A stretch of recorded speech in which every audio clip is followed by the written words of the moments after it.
De trekkers en rispmachines die draaien weer op volle toeren. Ekkeby-boer Andries is de risping weer uiteenzet.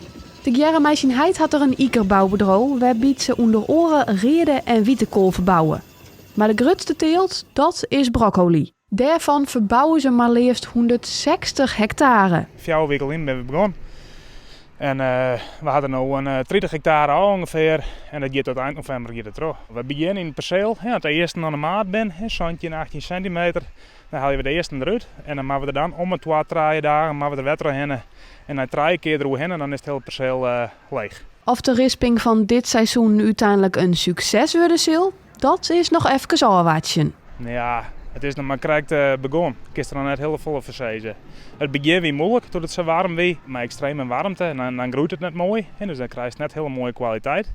Plus dat de mensen dan vaak geen broccoli eten. En dan je ze liever barbecuen of wat oors eten. De warmte die had net alleen invloed op de broccoli en de verkoop ervan, maar die had ook invloed op het werkproces. Zoals het nu is het heerlijk. Het is nu 20 graden, dat is een lekkere werktemperatuur.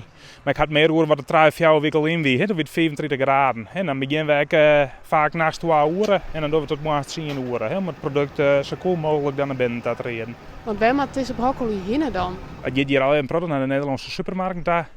En er gaat een deel daarvan, wat er oer is, 26% van het areaal ongeveer, die gaat op export naar de buurlanden daar. En wat maar vraag is.